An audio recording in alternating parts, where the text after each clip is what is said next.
जय हिंद साथियों, आप सभी को मेरा प्यार भरा नमस्कार। मैं मुकेश यादव, मैं टारगेट से, और आज हम लोग पढ़ेंगे कक्षा 10 की मैथ एक्सरसाइज 3.3। यदि बच्चे हम बात करें एक्सरसाइज 3.3 की, इसमें 3.3 के पहले में जो है कुल मिलाकर के 6 क्वेश्चन दिया गया है, जिसमें हमने कल की क्लास में यानी पिछली क्लास में पिछले वीडियो में जो है पहले का 4 क्वेश्चन कंप्लीट कर लिया था। 2 क्वेश्चन शेष रह गया था, जिसे हम लोग सॉल्व करने का प्रयास करते हैं और आगे भी सॉल्व किया जाएगा। जो क्वेश्चन होंगे देखा जाएगा। तो चलिए बच्चे, यदि मैं बात करूं तो हो सकता है कि एक बार फिर से पढ़कर बता देता हूं। हो सकता है कुछ बच्चे पिछला वीडियो ना देखे हो, तो फिर से बता दे रहा हूं। और जो बच्चे ऑनलाइन पढ़ रहे हैं वो देखेंगे पहले का, जब मैं थंबनेल बनाऊंगा तो पहले का 5वें से बनाऊंगा, तो उनके लिए ये है कि इसका जो पिछला है वो पिछले वीडियो में आपको मिल जाएगा। तो चलिए समझिएगा ध्यान से, जो प्लेलिस्ट वाले ऑप्शन में जाकर के वहां से आप पढ़ सकते हैं। पहले में क्वेश्चन बोला गया है कि निम्न रैखिक समीकरण युग्म को प्रतिस्थापन विधि से हल कीजिए। तो बच्चे हम पढ़ चुके हैं कि रैखिक क्या होता है, समीकरण युग्म क्या होता है। सारी बातें जो है हमने पिछले वीडियो में जो है पिछली क्लास में जो है वो सब कवर किया है। जाकर के इसके जो पिछले एक्सरसाइज शायद 3.1 होगा, 3.2 होगा, जो उससे नहीं पढ़े आप, तो जाकर के आप उसको अच्छे से पढ़ लीजिएगा। फिर यहाँ आप आएंगे तो कोई भी दिक्कत नहीं होने वाली है। तो क्या करना है, यदि हम बात करें तो हमने सीखा था कि जो रैखिक समीकरण होता है उसे सॉल्व करने की हम तुलना करके 4-5 विधियां जानते हैं, जिसमें से हमने पहली विधि जो है कि ग्राफीय विधि को पढ़ लिया है। अब हम लोग पढ़े हैं प्रतिस्थापन विधि। तो कल की क्लास में हमने डिस्कस किया था कि प्रतिस्थापन विधि क्या होता है, जिसे अंग्रेजी में सब्स्टिट्यूशन मेथड कहा जाता है। तो ये बच्चे इसमें करते क्या है कि x अथवा y का मान किसी भी एक समीकरण, चाहे वो समीकरण 1 हो या समीकरण 2 हो, मान निकालकर किसी दूसरे समीकरण में हम लोग रखते हैं। तो ये बातें जो है वो हमने कल की क्लास में बता दिया था, तो पिछला वीडियो अवश्य आप देखें। चलिए हम लोग यहाँ सॉल्व करते हैं। तो ये बच्चे हमने बताया था कि किसी का भी मान, चाहे वो x का निकाले चाहे y का निकाले, चाहे समीकरण 1 से निकाले चाहे समीकरण 2 से निकाले, कोई बाउंडेशन नहीं है। तो चलिए समझिएगा, हम लोग समीकरण 2 से ही निकाल लेते हैं, कोई दिक्कत नहीं है। x का ही मान निकाल लेते हैं। ये बच्चे ये माइनस है, यहाँ पर उधर जाएगा तो क्या हो जाएगा, √3x बराबर, इसको हम उधर ले गए तो हो गया √8y। ये y जो है वो रूट के बाहर है, उसको अंदर समझने की कोशिश मत करिएगा। चलिए तो समझिएगा बच्चे ध्यान से, हमें चाहिए x की वैल्यू, जिसका मान चाहिए होता है उसे हम एक तरफ अकेला करते हैं, इस √3 से हम लोग भाग कर देंगे। x बराबर आ जाएगा कुल मिला करके हमारा √8/√3y। चाहे तो अंडर हटाकर पूरे पर अंडर कर दीजिए, जैसे रहने दीजिए, कोई दिक्कत नहीं है। हमने x का मान बच्चों निकाल लिया।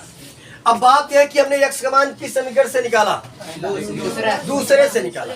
कहां से, दूसरे से। तो कहां रखेंगे, बताए थे जहां से निकालते उसमें नहीं रख सकते, जिसमें मतलब अगर 2 से निकाले हैं तो 1 में रखेंगे, 1 से निकाले हैं तो x का मान समीकरण 1 में रखने पर, putting the value of x in equation first, now begin. तो यहां समझिएगा बच्चे ध्यान से, रख देते हैं। समीकरण 1 हमारा यहां रहा, लिखा था √2, तो हमने 2 लिख दिया। लिखा था x की जगह हमने लिखा √8/√3 प्लस, अच्छा भाई √3y, फिर था प्लस तो प्लस कर दिए, अंडर था तो √3 था तो 3y था तो y बराबर 0 था तो हमने 0 कर दिया। चलिए समझिएगा बच्चे ध्यान से, ये हमारा हो जाएगा कुल मिला करके 8 दूनी 16, तो √16y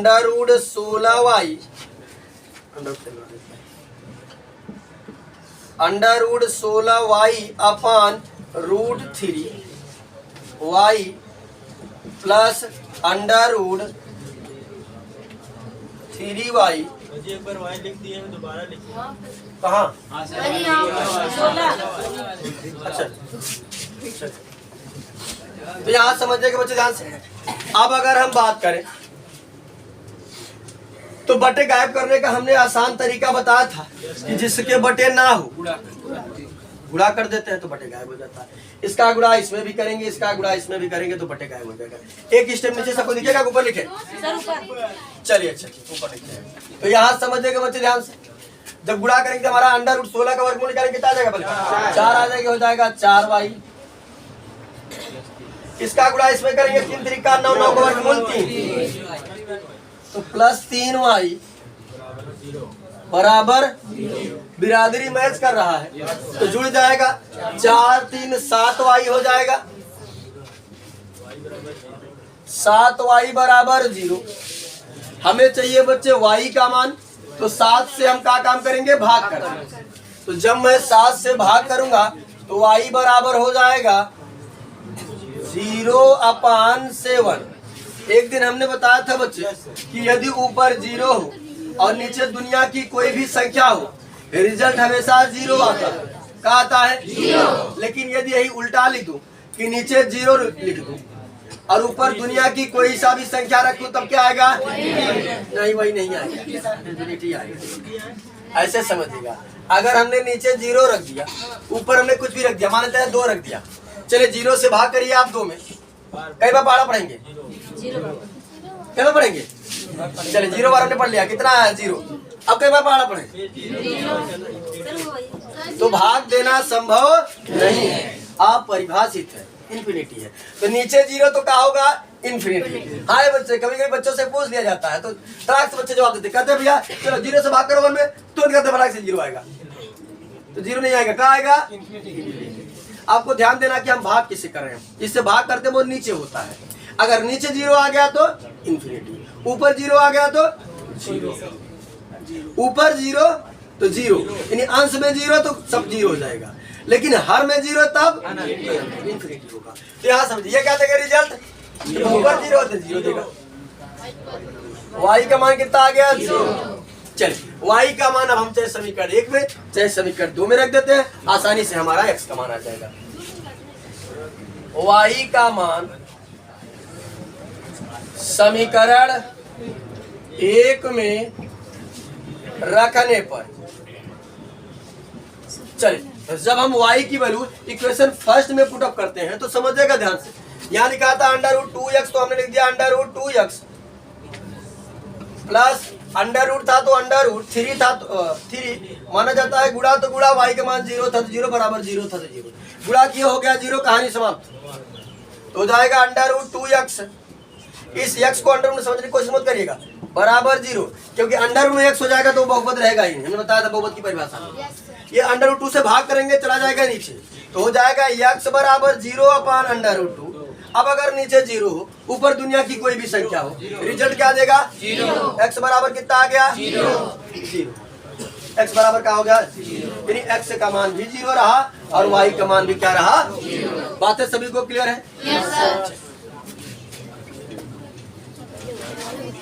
अब हम लोग अगला प्रश्न इसका समझते हैं, देखते हैं 6वां प्रश्न इसका क्या है।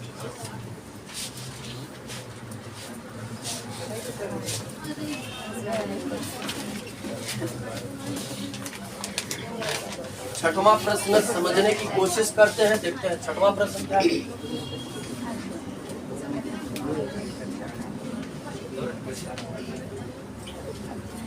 हाँ, किसी का 6वां प्रश्न, यानी पहले का 6वां, पहले के 6वां प्रश्न देखते हैं क्या है। पहले का 6वां प्रश्न दिया है 3x/2 माइनस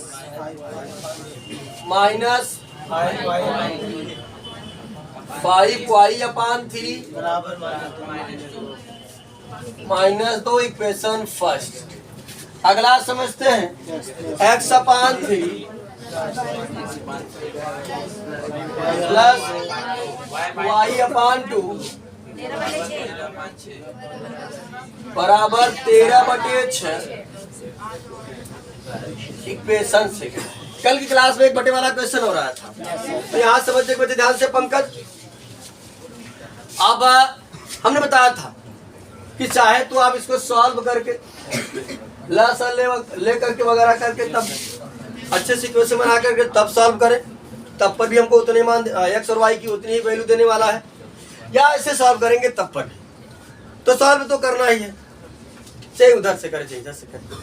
अगर इधर से कान पकड़ेंगे तो वो कान पकड़ेंगे, इधर से पकड़ेंगे तो चाहे जिस तरीके से सॉल्व करें कोई दिक्कत नहीं। तो हम लोग ऐसे ही सॉल्व करने का प्रयास करते हैं। हम x या y का मान निकालेंगे, चाहे तो हम x का मान निकाले चाहे y का मान निकाले, चाहे समीकरण 1 से निकाले चाहे समीकरण 2 से निकाले, कोई बाउंडेशन नहीं है। तो चलिए हम लोग निकाल लेते हैं। किससे निकाले? समीकरण 1 से निकाल ले। चलिए यहाँ हो जाएगा 3x/2, ये बच्चे ये माइनस से उधर जाएगा तो बराबर हो जाएगा -2 प्लस 5/3y या 5y/3। ये बच्चे कंफ्यूज मत होइएगा, अगर मैं इसको लिखना चाहूँ तो लिख सकता हूँ 5/3y। ये बात और ये बात दोनों एक ही है, अलग से नहीं है, ठीक? वही चीज है, लिखने का तरीका डिफरेंट है लेकिन चीजें सेम है। चलिए आगे समझिएगा ध्यान से। हमें x का मान चाहिए होता है, तो ये बच्चे जिसका मान चाहिए होता है वो एक तरफ अकेला होता है, तो क्रॉस मल्टीप्लाई इसका इधर कर देते हैं तो हो जाएगा 3x बराबर बच्चे हो जाएगा 2 दूना -4, 2 पंचे 10 y/3। ठीक, चाहे तो इसको थोड़ा सा लसा लेकर के सॉल्व कर ले, इसके बटे 1 माना जाता है तो गुणा कर दिए, वही बात है। तो 3 चौक 12 -12 प्लस 10y/। चलिए इससे बच्चे गुणा के फॉर्म में है, जिससे भाग करेंगे। जब भाग करेंगे तो समझिएगा ध्यान से, x बराबर हमारा हो जाएगा -12 प्लस 10y/, ये बनेगा 3/3। एक बटे माना जाता 1, तो ये पलट कर 1 जाएगा यहाँ और ये हो जाएगा 3 त्रिका, तो मैं एक स्टेप डायरेक्ट कर दे रहा हूँ। यहाँ कितना हो जाएगा 9 हो जाएगा, भाग करेंगे जाकर गुणा कर देगा ये। ठीक, इतना आ गया, यानी x का मान हमारे पास आ गया। ठीक, चाहे तो आप इसको समीकरण 3 मान ले, कोई दिक्कत नहीं। x की वैल्यू हमने फाइंड कर लिया है, यानी x का मान निकाल लिया है। अब हमको ये देखना होगा कि x का मान हमने किस समीकरण से निकाला है, तो कहाँ रखेंगे? तो फर्स्ट में तो रख नहीं सकते, तो लिखेंगे x का मान समीकरण 2 में रखने पर, जब x की वैल्यू हम समीकरण 2 में पुटअप करेंगे तब समझिएगा बच्चे ध्यान से। यहाँ लिख देते, हो सकता है नीचे न दिखा हो। तो चलिए x का मान रखते हैं समीकरण 2 में। यहाँ लिखा था x, क्या लिखा था? तो x लिखा था, x से उठाकर इतना चीज रखेंगे। कैलकुलेशन हो सकता है थोड़ा सा बड़ा हो सकता है, कठिन हो सकता है, लेकिन ध्यान से समझिएगा। x की जगह हम कितना चीज रखेंगे? -12 प्लस 10y/3। अच्छा ये वाला बटे 9। चलिए यहाँ समझिएगा, सिर्फ हमने अभी ये हमारे पास सुनी था, सिर्फ अभी हमने x की जगह केवल और केवल वैल्यू रखा है। ये लिखा था x, ये कहा ये लिखा था x, उठा करके हमने ऐसे रख दिया, वो तो क्या किया, बटे 3 था तो हमने बटे 3 लगा दिया। बातें सभी को क्लियर है? बस x जहां लिखा था हमने x जहां इतना मान रख दिया, बटे 3 था तो बटे 3 कर दिया। फिर ये बच्चे प्लस था तो प्लस। ठीक, अब यहां समझिएगा y/2 था तो y/2 रहा, बराबर 13/6 रहा, 13/6, कोई दिक्कत नहीं। अब यहां समझिए ये अपने बटे लेकर आया है, ये अपने बटे नहीं लिया है, तो 4 पद बनेगा तो पलट जाएगा, चौथा जाता है पहले वाले के पास, दूसरा जाता है तीसरे वाले के पास, ये जाएगा यहाँ, ये जाएगा, तो कितना हो जाएगा? 9 तिरिक 27 -12 प्लस 10y/9 तिरिक 27 प्लस y/2 बराबर 13/6। 27 और 2 का लसा ले लेंगे हम लोग तो 54 आएगा। लसा तो सबको आता होगा ना बच्चे? चलिए 54, 27 से भाग करेंगे 54 में, यानी भिन्न का गुणा जोड़ बन गया। कई बार जाएगा 2 बार, 2 का गुणा बच्चे जब करेंगे तो पूरे में होगा, 12 दूना 24 हो जाएगा, और फिर 10 दूना 20 y, और यहाँ जब 2 से भाग करेंगे तो 27 बार जाएगा, कितना हो जाएगा? 27y बराबर 13/6। थोड़ा सॉल्व कर लेते हैं, -24। ठीक, ये बच्चे 27 और ये दोनों जुड़ जाएगा, कितना हो जाएगा? 47 y/54। अब आप 13/6 क्रॉस मल्टीप्लाई करेंगे हम लोग, 6 का गुणा 24 करिए कितना होगा? गुणा करके बताए फटाक से। गुणा किया किसी ने? 6 चौक 24 का 4, 6 दूनी 12, 2 चौक 10, बस 144 ठीक से जवाब सबसे पहले आया था। 6 का गुणा 47 में करेंगे कितना हो जाएगा? 6 सत्ते 42 का 2, 6 चौक 24 और 4 88, कितना आएगा? 282 वाई बराबर 54 गुणते 13 करिए कितना आएगा? 13 चौको 52, 13 पचे 65 हो जाएगा। 2 5 5 10 700। बातें सभी को क्लियर है बच्चे? चलिए समझिएगा थोड़ा ध्यान से। अब हो सकता है नीचे ना दिखे तो यहाँ समझिए। गुणा किया गया है, बस क्रॉस मल्टीप्लाई किया गया है। अब ऊपर का इधर थोड़ा सा मिटा करके इस चीजों को यहाँ लिख देते हैं ताकि आपको दिखता रहे। समीकरण तो मिटा दिए। चलिए समीकरण 3 में रख देंगे, मान ये बचाए हैं। चलिए यहाँ समझिएगा बच्चे ध्यान से। अब वाई वाले को हम लोग एक तरफ करते हैं, बाकी संख्या को दूसरी तरफ करते हैं। तो ये माइनस से उधर जाएगा तो प्लस, तो हो जाएगा 282 वाई,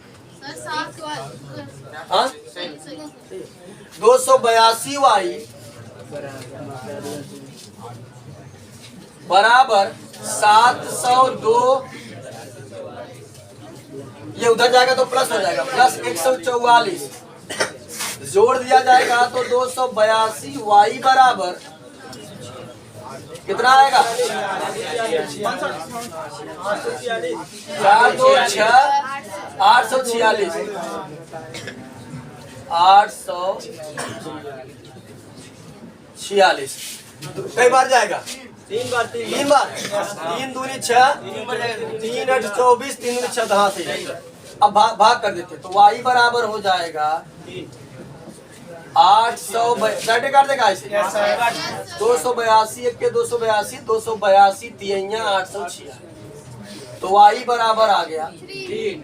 वाई का मान हमने निकाल लिया।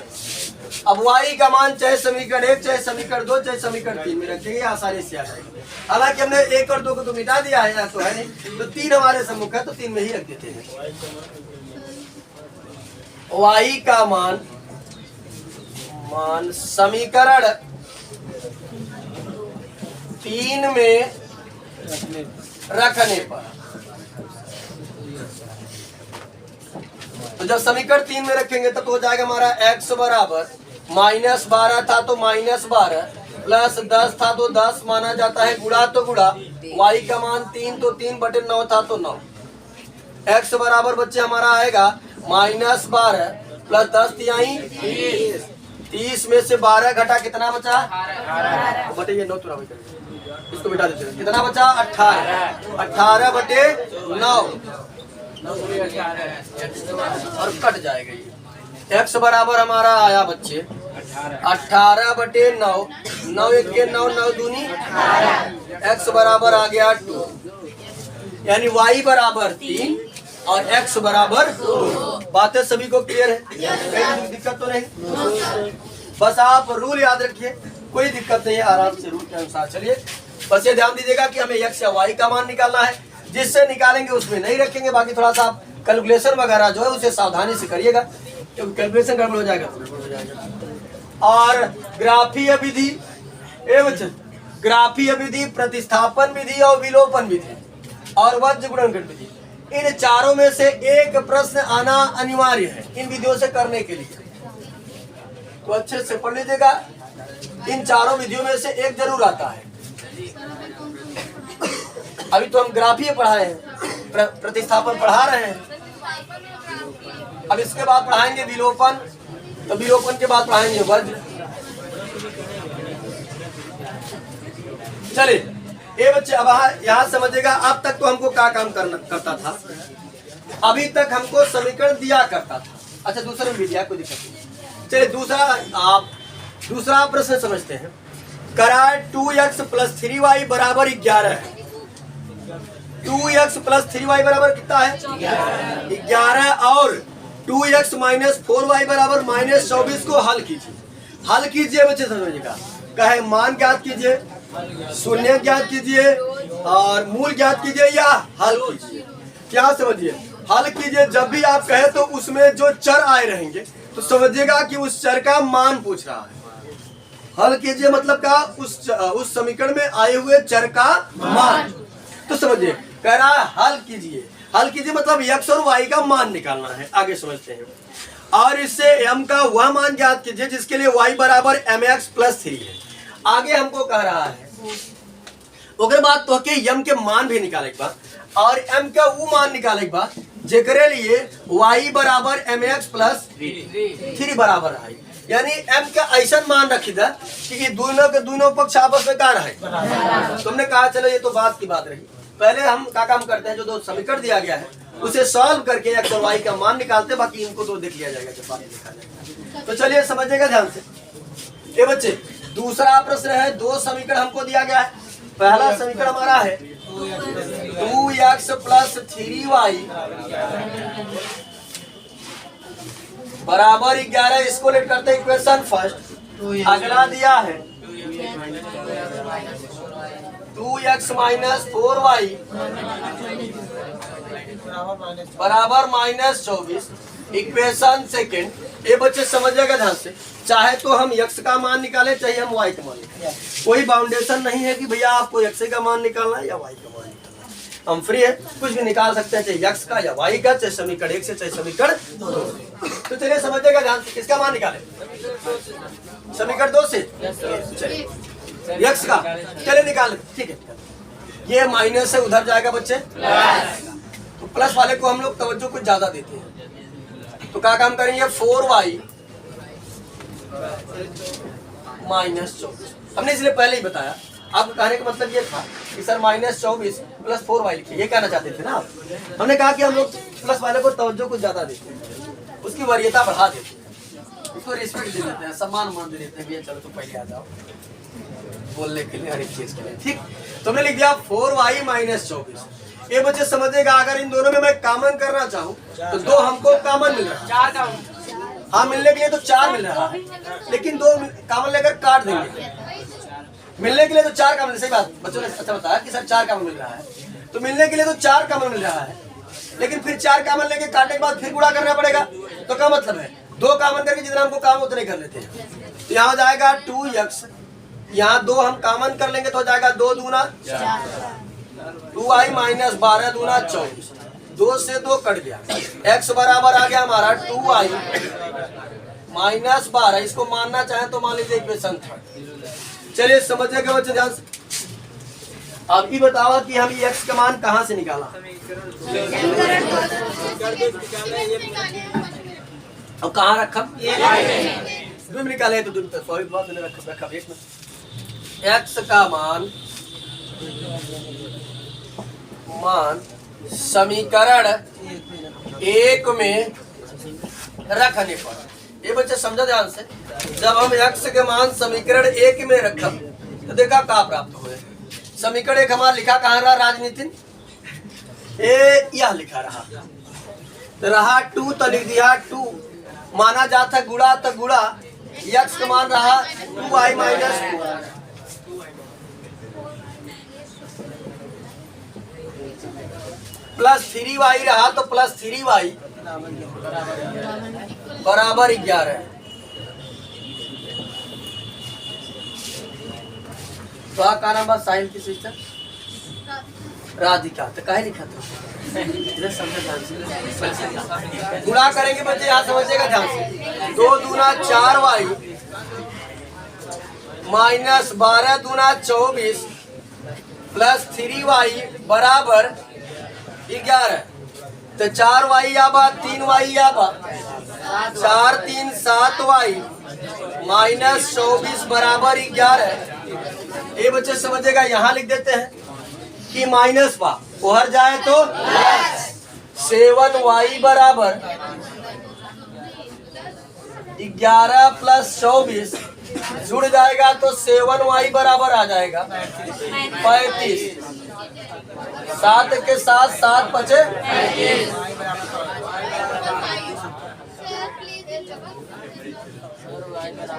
y बराबर 5 है। सूर्य प्रकाश, नाम सूर्य प्रकाश है, मतलब ये नहीं चिल्लाएंगे। चलिए यहाँ समझिएगा, y का मान हमने निकाल लिया।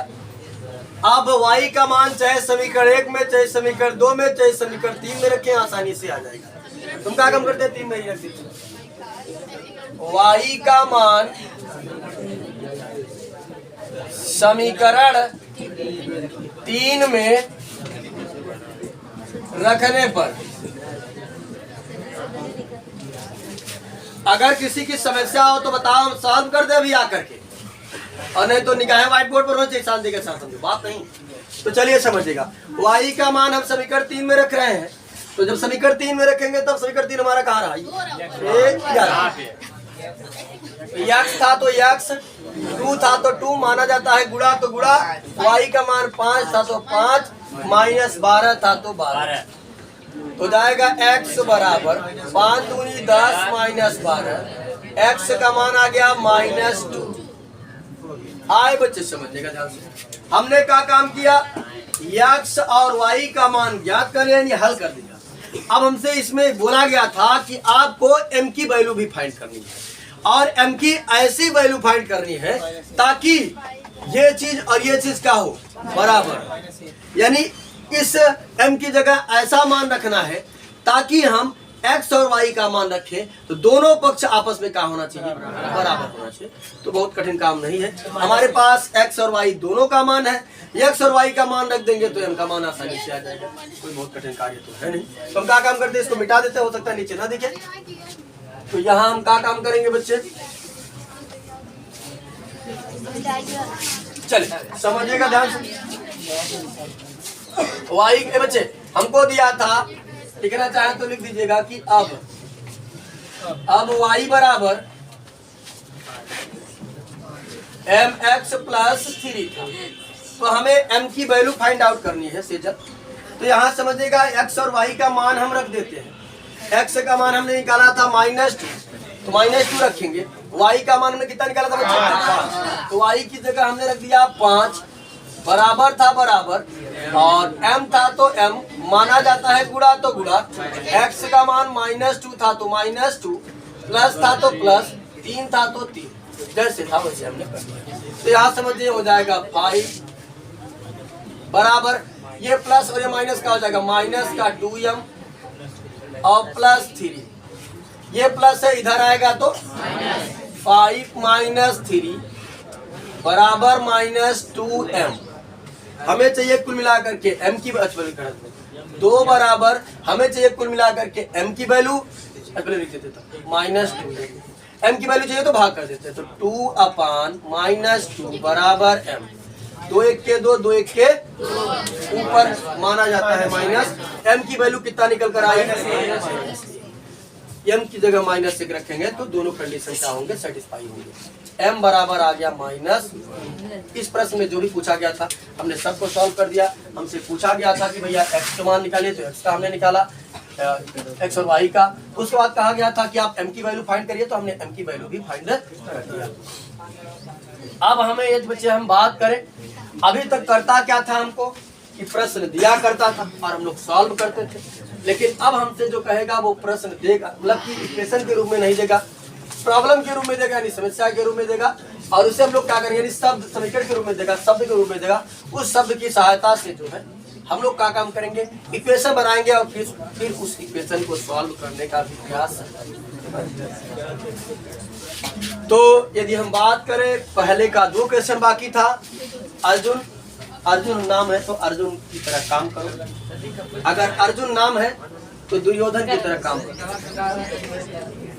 तो यदि बच्चे हम बात करें तो पहले में 2 क्वेश्चन छूटा था जिसको हम लोगों ने कंप्लीट किया, और दूसरे में जो है 1 क्वेश्चन दिया था तो उसको हमने कंप्लीट कर लिया। और समय अगर कम है, देखिए कई क्वेश्चन दिया है, कई दिया है तो कंप्लीट करा देगा, करा दे। चलिए अच्छा 1 क्वेश्चन कराइए, चलिए 1 क्वेश्चन करा देते हैं बच्चे, समझिएगा ध्यान से। अभी तक क्या करता था कि अभी तक हमको जो है समीकरण हमारा इक्वेशन के फॉर्म में दिया रहता था, अभी तक जो है इक्वेशन के फॉर्म में समीकरण हमको दिया रहता था 2x, यानी रैखिक समीकरण में दिया रहता था। लेकिन यदि हम बात करें, अब हमको जो है वो शब्द समीकरण के रूप में दिया है, यानी शब्दों में बोला गया है, इक्वेशन के फॉर्म में नहीं दिया है। तो हम उसे क्या काम करेंगे, अपनी भाषा में बदलने का प्रयास करेंगे, फिर उसके बाद समीकरण बनाएंगे, फिर उसके बाद सॉल्व करेंगे। चलिए, कहा गया है निम्न समस्याओं में रैखिक समीकरण युग्म बनाइए। जो समस्या दी गई है उसकी सहायता से आपको क्या करना है, इक्वेशन बनाना है।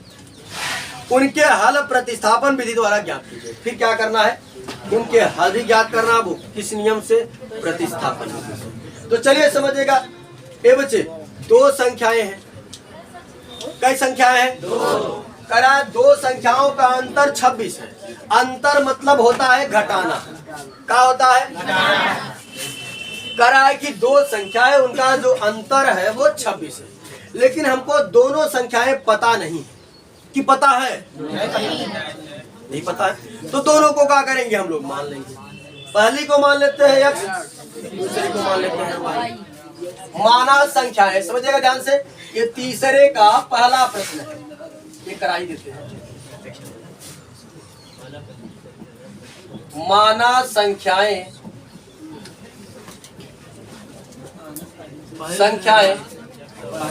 x तथा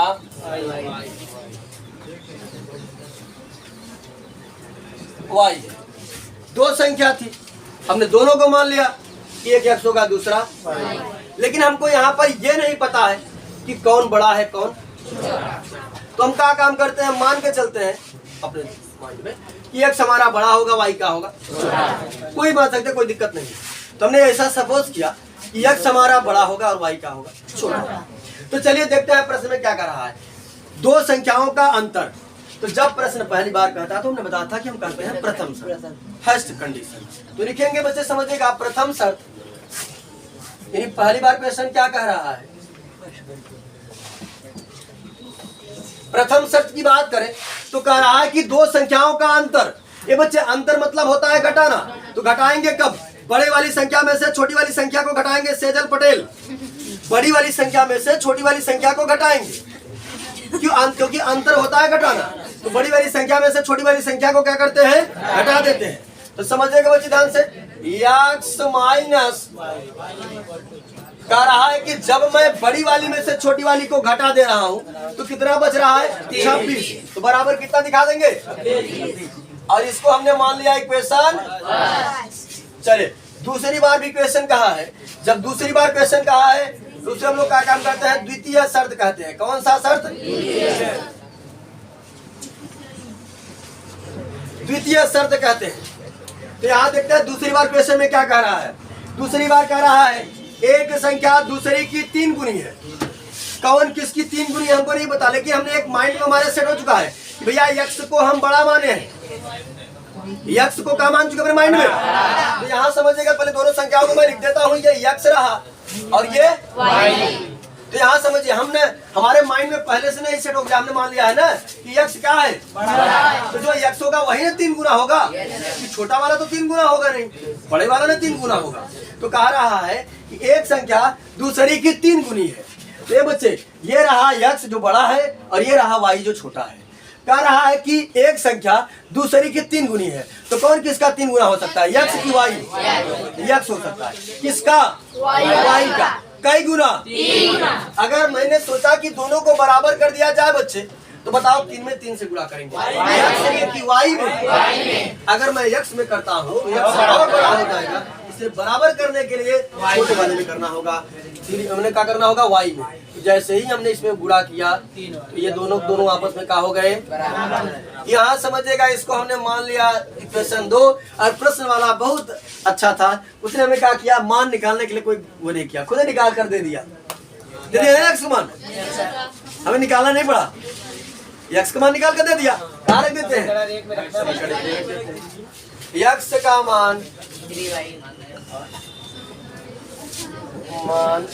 समीकरण 1 में, अरे बच्चे मैं रख रहे जो हम लोग x का मान निकालते न थे, यहाँ पर खुद ही निकाल कर दिया है, तो कुछ करने नहीं पड़ा। तो रख देते हैं x मान। यहाँ कहा बच्चे, x क्या लिखेंगे, 3y माइनस वाई बराबर 26, घटा देंगे कितना आ जाएगा 2y, 2y बराबर 26 हो जाएगा बराबर 26, 2 1 के 2 13 दूना y बराबर 13, y का मान कितना आ गया 13, y का मान कहीं भी रख देते हैं, y का मान समीकरण 2 में रखने पर जो बतिया रहे हैं जी सर। समीकरण 2 में रखने पर, तो हमारा यहाँ था लिखा था x, तो हमने लिख दिया x बराबर तो बराबर 3 तो 3 माना जाता है, गुणा तो गुणा, y का मान 13 तो 13, x बराबर क्या हो गया 13 या 39, तो संख्याएं क्या हो गई 39 और 13, संख्याएं 39 और 13। तो कुल मिलाकर इसका जो पहला प्रश्न था हम लोगों ने उसको कंप्लीट कर लिया है। अब जो है हम लोग आगे जो क्वेश्चन बचे हुए हैं उसको हम लोग नेक्स्ट क्लास में सॉल्व करने का प्रयास करेंगे। आज की क्लास में जो है कि हमने यहाँ तक सॉल्व कर लिया है, तो नेक्स्ट क्लास हम लोगों का लगेगा उसमें हम लोग सॉल्व करने का प्रयास करेंगे। और इस वीडियो में इतना ही, बाकी मिलता है नेक्स्ट वीडियो में, और तब तक के लिए जय हिंद।